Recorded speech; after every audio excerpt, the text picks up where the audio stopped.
মৰমৰ ছাত্ৰ-ছাত্ৰীসকল, তোমালোক সকলোকে মোৰ চেনেলটোলৈ স্বাগতম জনাইছোঁ। ইতিমধ্যে তোমালোকৰ বিদ্যালয়ত সংখ্যাৰ গঠন এই পাঠটি আলোচনা হৈছে। এই পাঠটিৰ সম্পূৰ্ণ আলোচনা এই ভিডিঅ'ৰ জৰিয়তে মই তোমালোকৰ লগত কৰিম। যিহেতু একপক্ষীয় আলোচনা, কাৰণ তোমালোকৰ মতামত ইয়াত আগবঢ়াব নোৱাৰা, গতিকে তোমালোকে ভিডিঅ'টো সম্পূৰ্ণকৈ চাবা আৰু ভিডিঅ'টোৰ শেষত তোমালোকে গম পাবা যে ইয়াত আমি কি ধৰণৰ কথা আলোচনা কৰিবলগীয়া আছে বা এই পাঠটিৰ পৰা আমি কি কি শিকিম। ছাত্ৰ-ছাত্ৰীসকল, এই পাঠটিৰ আলোচনাৰ মূল আৰটি হ'ল সংখ্যাৰ গঠন। নামটোৱে হ'ল সংখ্যাৰ গঠন। গতিকে সংখ্যাৰ গঠন বুলি কোৱাৰ লগে লগে তোমালোকে জানা সংখ্যা কিহেৰে গঠিত হয় বা কিহৰ দ্বাৰা সংখ্যাৰ গঠন হয়। তোমালোকে ঠিকেই ভাবিছা যে সংখ্যাৰ গঠন অংকৰ দ্বাৰা হয় বা ইংৰাজীত কয় ডিজিট। তো ডিজিট বা অংক 10টা থাকে। 0, 1, 2, 3, 4, 5, 6, 7, 8, 9 এই 10টা অংকৰ দ্বাৰা সংখ্যাবোৰ গঠন কৰা হয়। এতিয়া এই পাঠটিত তোমালোকে চোৱা কি কি কথা পাবা। এই পাঠটিত থকা আলোচনাৰ মূল বিষয়বস্তুটো সামৰণি এই ৱৰ্কশ্বিটখনৰ জৰিয়তে আমি কৰিব পাৰোঁ। এই পাঠটিৰ আলোচনাৰ পিছত তোমালোকে যদি ইয়াত থকা প্ৰশ্নবোৰৰ শুদ্ধকৈ উত্তৰ দিব পাৰা, তেতিয়াহ'লে জানিবা যে এই পাঠটিৰ আলোচনা তোমালোকৰ হৈ গৈছে। চোৱা, প্ৰথম প্ৰশ্নটো ইয়াত দিয়া আছে, Insert the commas and write the number name in the Indian system of numeration. কমা ব্যৱহাৰ কৰি ভাৰতীয় সংখ্যা প্ৰণালীত সংখ্যাবোৰৰ নাম লিখিব দিছে। তো ইয়াত আছে 1, 2, 3, 4, 5, 6, 7, 8, 9 9টা অংক বিশিষ্ট সংখ্যা। এতিয়া 9টা অংক বিশিষ্ট সংখ্যা হওক, 5টা অংক বিশিষ্ট হওক, 2টা অংক বিশিষ্ট হওক, সেই সংখ্যাৰ নাম এটা থাকে। যিহেতু এতিয়া ভাৰতীয় প্ৰণালীত ইয়াৰ নাম দিব দিছে, তোমালোকে জানা যে ভাৰতীয় প্ৰণালীত এককৰ গোট, হাজাৰৰ গোট, লাখৰ গোট আৰু কোটিৰ গোট থাকে। চ' এতিয়া যদি আমি চাবলৈ যাওঁ, এককৰ গোটত কেইটা অংক থাকে? 3টা। একক, দশক, শতক এইটো এটা গোটত যাব। হাজাৰ আৰু 10,000টো যাব হাজাৰৰ গোটত। লাখ, 10 লাখটো যাব লাখৰ গোটত আৰু কোটি, 10 কোটি যাব, অৰ্থাৎ 2টা অংক যাব কোটিৰ গোটত। এইটো হ'ল ভাৰতীয় সংখ্যা প্ৰণালীৰ নিয়ম। তোমালোকৰ হয়তো মনত আছে, তোমালোকে এই 2টা সংখ্যাৰ নাম ভাৰতীয় প্ৰণালীত কি হ'ব আৰু কমা ব্যৱহাৰ কৰি এই সংখ্যা 2টা লিখিব লাগিব। ইয়াৰ পিছত দিছে 2 নম্বৰ প্ৰশ্নটো, right in figures using commerce. কমা ব্যৱহাৰ কৰি সংখ্যাটো অংকৰে লিখিব দিছে। আচলতে কমা ব্যৱহাৰ কৰি যেতিয়া লিখিম, তেতিয়া কেনেকৈ লিখিম সেইটো নিৰ্ভৰ কৰিব সংখ্যাটোৰ নামৰ ওপৰত। নামটো কি আছে চোৱা, 9,10,010। এতিয়া 9,10,010 এই সংখ্যাটো যিহেতু কোটি আছে, গতিকে ভাৰতীয় প্ৰণালীত আমি ইয়াৰ কমা ব্যৱহাৰ কৰিব লাগিব। তোমালোকে সংখ্যাটোৰ নাম চাই থিৰাং কৰিব পাৰিব লাগিব যে সংখ্যাটো আমি ভাৰতীয় সংখ্যা প্ৰণালীত লিখিম নে আন্তৰ্জাতিক সংখ্যা প্ৰণালীত লিখিম। বি নম্বৰটো হৈছে 46,71,911। এই সংখ্যাটো যিহেতু লাখৰ কথা উল্লেখ আছে, গতিকে ইও ভাৰতীয় প্ৰণালীতে তোমালোকে নামকৰণ কৰিব লাগিব। ইতিমধ্যে মই ক্লাছত তোমালোকৰ এইখিনি কথা আলোচনা কৰিছোঁৱেই, সেইবাবে মই বুজাবলৈ নাযাওঁ। মই প্ৰশ্নটো বুজাই দিব বিচাৰিছোঁ যাতে তোমালোকে এইখিনি বিহুৰ বন্ধত কৰি আনিব পাৰা। Write the following in expanded form. এতিয়া এই সংখ্যাবোৰ দুটা সংখ্যা দিয়া আছে, এই সংখ্যা দুটাক বিস্তৃত ৰূপত লিখিব লাগে।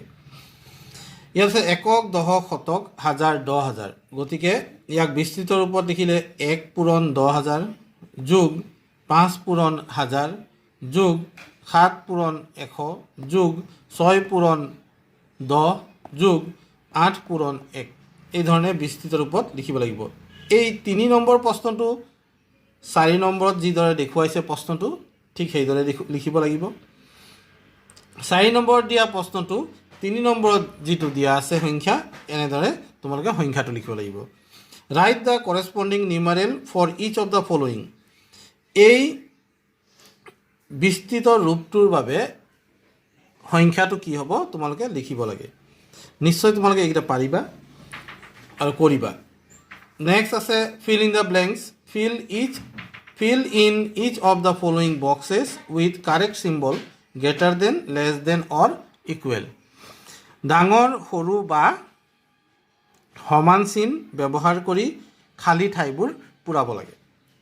ঠিক আছে। এতিয়া এ নম্বৰ দিছে এটা সংখ্যা বাওঁফালে, এটা সংখ্যা সোঁফালে, মাজত বাকচটো আছে।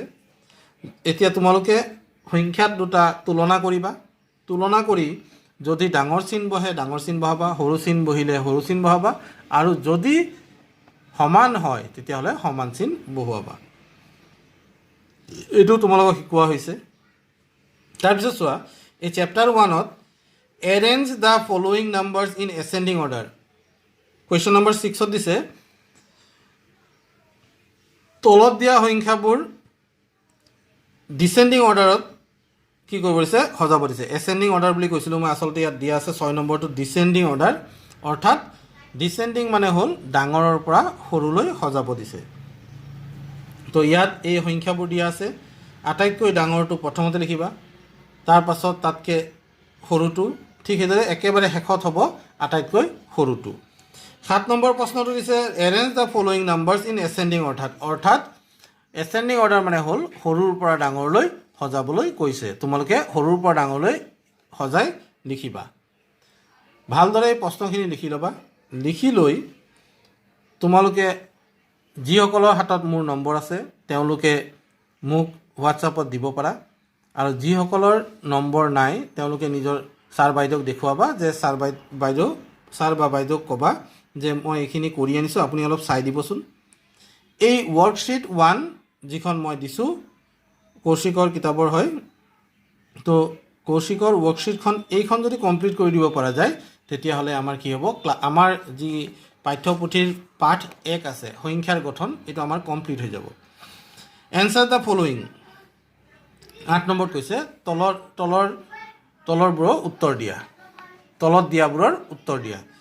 এ নম্বৰ দিছে হোৱাট কামছ জাষ্ট বিফ'ৰ 99,00,000 অৰ্থাৎ একক, দশক, শতক, হাজাৰ, 10,000, লাখ, 99 লাখ এই সংখ্যাটোৰ একেবাৰে আগত, তাৰমানে 99 লাখৰ আগত কি সংখ্যা আহে। আগত আৰু পিছত লৈ আমি কনফিউজ হৈ যাওঁ। অৰ্থাৎ 1ৰ আগত কি আহে, 2ৰ আগত কি আহে, 2ৰ আগত আহে 1, 1ৰ আগত কি আহিব 0। ঠিক সেইদৰে এই সংখ্যাটোৰ আগত কি আহে বুলি ক'লে ইয়াতকৈ এটা 1 কম আহিব, গতিকে -1 কৰি তোমালোকে এনচাৰটো ইয়াত লিখি দিবা। What comes just after 1 tens 100 1000 10,000 lakh 10 lakh crore. 1 কোটিৰ পিছত জাষ্ট আফটাৰ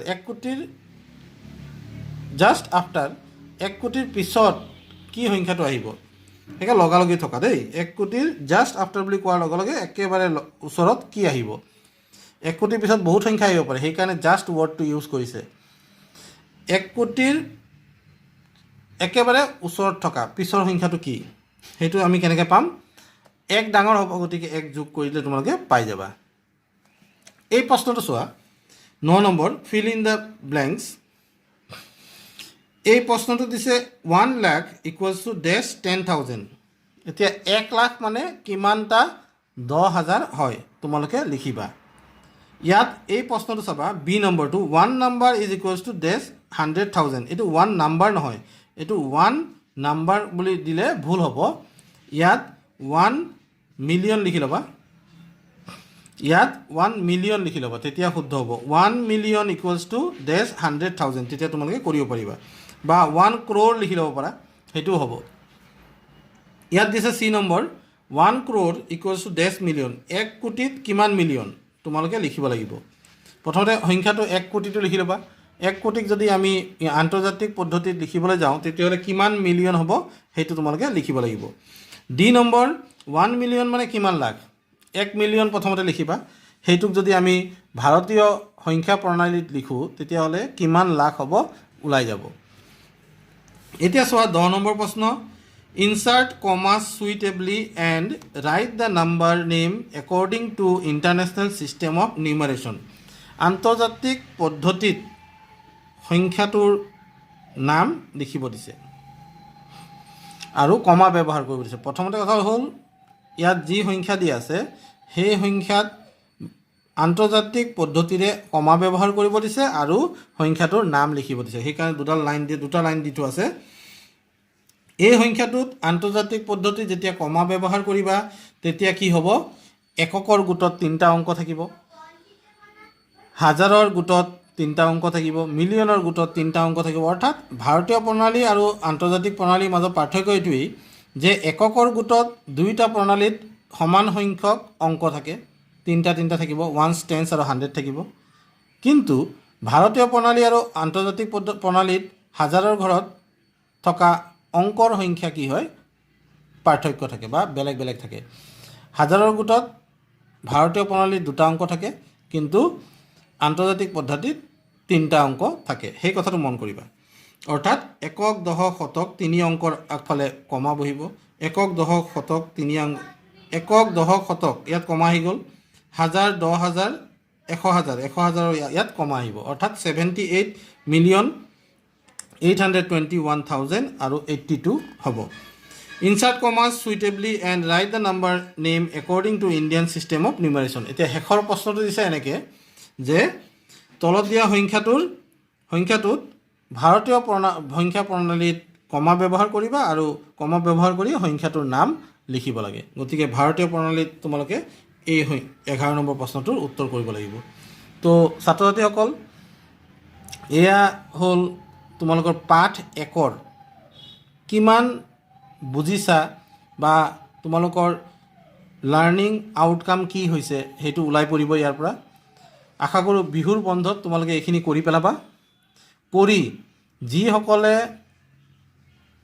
ছাৰ বাইদেউক দেখুৱাব বিচাৰা দেখুৱাবা বা যদি কোনোবাই মোক দেখুৱাব বিচাৰা তেন্তে তোমালোকে কি কৰিবা মোৰ হোৱাটছএপ নম্বৰটোত অংকবোৰ কৰি পঠিয়াই দিবা মোৰ হোৱাটছএপ নম্বৰটো হ'ল 9706428437 গতিকে তোমালোকে মন কৰিবা মোৰ নম্বৰটো মনত ৰাখিবা 9706428437 এইটো হ'ল মোৰ নম্বৰ আৰু তোমালোকে মোক ফোনো কৰিব পাৰা ফোন কৰিও তোমালোকৰ সমস্যাবিলাকৰ সমাধান মই দিবলৈ চেষ্টা কৰিম বাৰু